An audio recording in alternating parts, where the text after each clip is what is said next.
우리가 아이들이 어디에 제일 약하냐 하면, 네가 내 좀 도와줄래? 이러면 제일 약합니다. 부모님이 자식한테 네가 내 좀 한번 도와줘. 내가 이렇게 하면 너무 고맙겠는데 이러면 이게 좀 살아나요, 이게. 그래갖고 살 이렇게 내가 도움을 받는 방법으로. 여기 왜 이 원리가 적용이 되느냐 하면, 아이들이 사춘기가 겪고 이렇게 슬럼프에 빠지고 할 때 이 누구의 탓이 있느냐 하면 부모의 무관심에서 일어난 겁니다. 이 원리 자체가 부모가 무관심하지 않았으면 이런 일은 생기지 않습니다. 부모가 무관심하는 것 중에서도 내가 무관심하는 것도 있지만 어떠한 역할을 누가 해줘야 되는데 그런 역할을 해주겠군 누구한테 이렇게 정리도 못 했던 것도 있고 여러 가지가 있어야 무관심이 있는 겁니다. 그렇게 해서 내가 필요한 것들을 흡수를 못 하고 내가 묻고 싶을 때 물어가지고 뭔가를 같이 의논도 못 하고 뭐 이런 것들이 방치된 게 있었다면 시간이 어느 정도 지나면 여기 사춘기라는 게 언제 되느냐면 이 두 칠이 지날 때 그때부터 이제 오는 겁니다. 사춘기가 2칠이 지날 때, 3칠이 지날 때. 이렇게 7년 지나면 한 번 템포가 넘어가는 것이고, 요때 아이들이 변화가 하면 와요. 6, 7살, 요럴 때. 한 번 이렇게 변화가 오고, 그 다음에 13살, 4살 될 때 변화가 한번 옵니다. 이게 이제 2칠이 되죠, 이게. 그 다음에 3칠이 될 때, 3칠은 21세. 요때 이제 안팎에 이제 변화가 한번 오는 거죠. 요렇게 해가지고 그 시점에 이제 슬럼프가 애들이 오는 겁니다. 근데 쪼면할 때 오는 이게 7일 될 때 오는 건 슬럼프가 오는 게 아니고 아주 구창케 이렇게 막 이렇게 들이다 대죠. 이렇게 감당이 안 될 정도로. 부모한테 뭐 물어도 너무 많이 묻는다는 거죠. 요렇게 해가지고 아가 한번 변하고 이렇게 해갖고 그 다음부터 좀 구찬해지고 나니까 부모가 조금 이렇게 방치를 하고 슬럼프 되게끔 내가 좀 피하고 이랬던 것들이 나중에 이게 모여가지고 이게 모여갖고 이제 서너 살 되면은 여기 안 묻고 묻혀버리는 이게 요때 이제 이게 슬럼프가 일어나는 겁니다. 정보가 모질해가지고 나를 못 갖춘 것 때문에 이게 이제 뭔가 안 풀리고 미치는 겁니다. 근데 요때 이제 한번 이렇게 해서 한번 선을 넘고 나면은 그 다음 우리가 사회로 나와야 되는 나이에 21세 요때 되면은 그 안팎에서 한번 슬럼프가 있을 수도 있고 여러 가지 이제 이게 겁이 나죠, 애들이. 요때 되면 사회에 이제 무언가가 이렇게 겁나는 걸 알게 됩니다. 이게 왜 변화가 일어나는 곳에서 지금 가야 되기 때문에 이때는 애들한테는 굉장히 겁납니다. 사회가 불안해지죠. 이제 요걸 어떻게 잡아주느냐? 요게 이제 키를 잡아주는 거죠. 이제 요런 것들 이렇게 해갖고 애들이 이제 슬럼프에 빠지고 이렇게 그 사춘기가 일찍 오는 사춘기 또 늦게 오는 거 21세 안팎에 오는 거 요럴 때는 부모가 의논을 해가 풀어야 됩니다. 의논을 해가. 부모가 잘못한 게 있다면 제일 바르게 푸는 방법이 의논해서 푸는 겁니다. 그래가지고 이는 원리를 알고 애를 내가 조금 신경을 덜 써줘가고 일어난 거라고 하면은 내 책임이 있기 때문에 그래서 의논을 해가지고 풀어나가는데 우리가 이렇게 지금 된 거는 된 것이고 여기서 우리가 노력을 해가지고 우리가 풀어나가야 되지 않겠느냐. 애들이 이러면 딱 알아듣습니다. 이렇게 어려워진 거는 어려워진 거지만 이걸 되돌릴 수는 없다라는 거죠. 하지만 여기서 노력을 해가지고 우리가 같이 풀면 되는 거니까 이렇게 해서 의논을 해갖고 풀면은 애들이 딱 접근해 옵니다. 그래서 푸는 방법을 스스로 합의를 해가지고 선을 잡아서 풀어나가서 슬럼프에서 딱 빠져나옵니다. 요런 거. 그렇게 요 이제 21세가 돼 가지고 이렇게 내가 컨트롤을 못 해줘 가지고 이게 불안해 한다면 의논하십시오. 충분히 의논하고 상의하고 이렇게 하면서 아이들 높이에 들어가려고도 들지 말고 그냥 의논하십시오. 그냥 눈높이에 들어가려고도 하지 말고.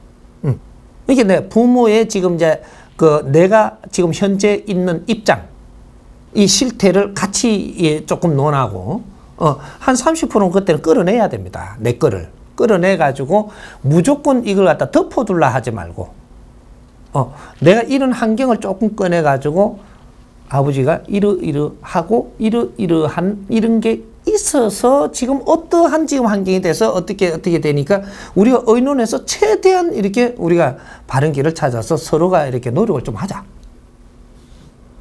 아이들 싹 돌아옵니다. 이런 것들. 그러니까 우리가 무관심 속에서 일어나가지고 자식들이 무언가를 분별할 수 없도록 만들어져 갖고 지금 이런 일들이 일어나는 거니까. 그런 이제 사회에 우리가 조금 불안해해도 이제 그런 게 모질해서 그런 것이고, 슬럼프에 들어가도 무언가를 못 풀어서 그런 것이고, 이런 거니까 의논을 해서 어른이 풀면 이거는 다 풀리게 돼가 있습니다. 이해갑니까?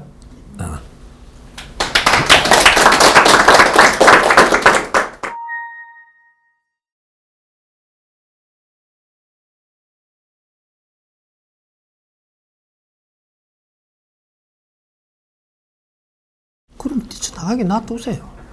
그럴 때는 그냥 가만히 두고 부모가 입을 닫아버리세요. 아이들은 말이죠. 부모가 입을 딱 닫아버리면 어떤 현상이 생기느냐 하면 에너지가 모질해져요. 우리가 이게 부모가 우리한테 지금 잔소리를 하든 뭐를 하든 자꾸 이렇게 하면 우리가 에너지가 공급이 되는데 부모가 입을 딱 닫아버리면 아이들이 에너지 공급원이 없어집니다.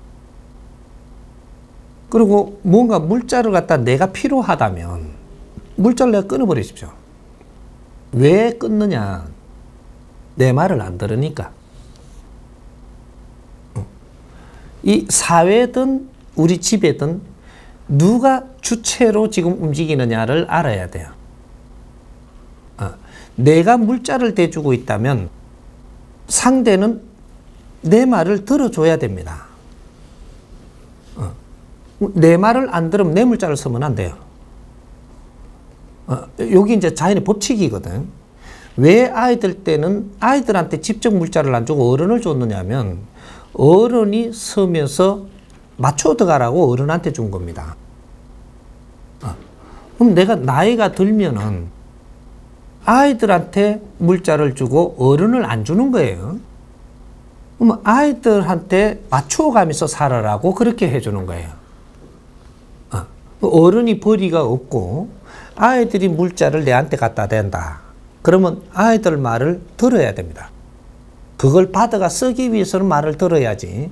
안 그러면 이를 딱 끊으면 됩니다. 버릇 고치는 건 딱 요거예요. 내 물자가 더 필요하고 사는데 필요하다면 이 물자를 공급해주면서 내 말도 순응을 해줘야 된다라는 얘기죠.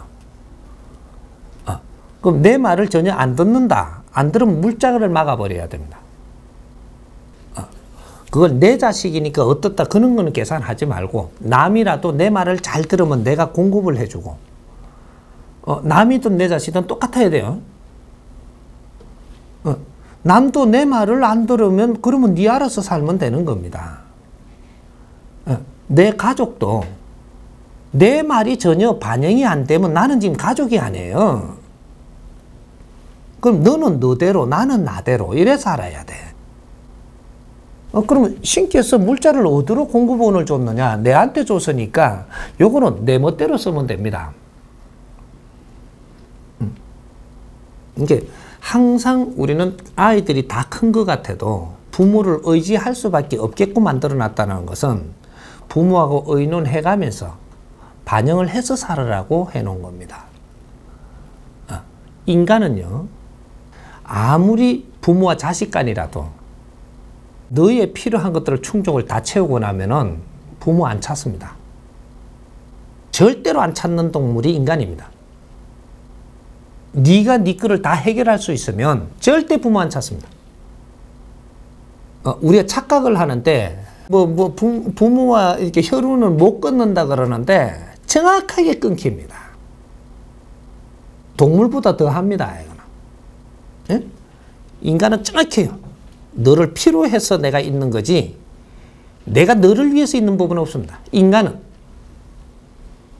이거 명심하세요. 앞으로 이 일이 세상에 다 벌어질 테니까. 이제는 정법 시대라 대자연의 정확한 법칙이 일어나고 있다는 사실이에요. 그러니까 너한테 어떤 조건을 줬으면 이 조건을 가지고 상대하고 잘 교류하고 잘 응용하고 이걸 활용을 해갖고 이 장단점을 잘 활용을 해서 이 세상을 풀어나가야지. 그래야 정확하게 집안도 이끌 수 있고 바르게 잡아나갈 수 있고 이런 겁니다. 내 자식도 똑같은 거예요. 이제 우리가 상호 간에 이렇게 교류할 때 항상 조건과 비조건을 만들어 놓거든요. 이게 우리가 결혼을 해갖고 남녀가 누가 경제권을 가졌느냐 여기에 따라서 운용법칙이 달라집니다. 경제권을 가진 사람의 이 경제를 내가 필요로 하다면 이 사람 말의 70%를 우리가 받아들이 줘야 되고 내 거는 30%만 접근해야 됩니다. 이 부인이 경제를 다 가지고 움직이는데 남편이 지금 그 경제를 지금 필요로 하다. 그럼 부인을 이해를 시켜야 돼요. 이해를 안 시키고 그 돈을 그 경제를 지금 내가 쓰려고 그러면 여기서 문제가 발생을 하는 거거든요.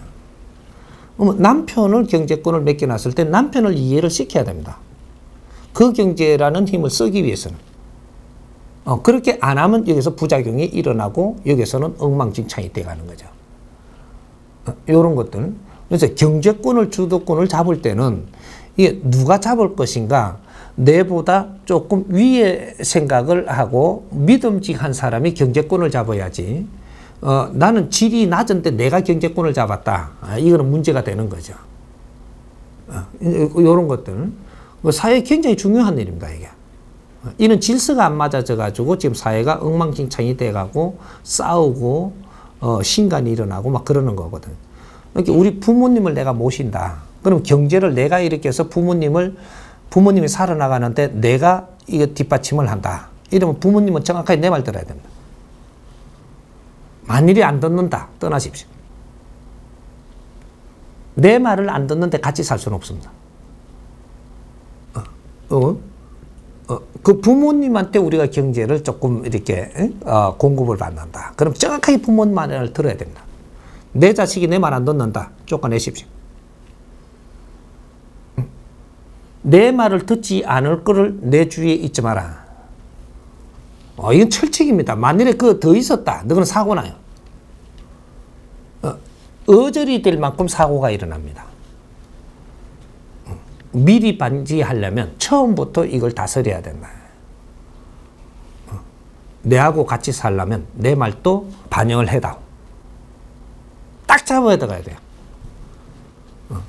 그럼 이제 3대 7의 법칙으로 내한테 이 공급을 받으면 70% 반영을 해라. 요거. 너 말을 무시하는 게 아니다 이거지. 내가 반영하는 건 30%라야 되지. 여기서 또 월장하면 이건 잘못됩니다. 자식이 똑똑하다라고 되는 게 아니에요. 그래야 자식도 바르게 배우는 거죠. 상대 힘을 쓰기 위해서는 내가 수긍하고 들어가는 법을 배우는 겁니다. 이 집안 안에서. 이렇게 사회에 바르게 접근하는 거거든요.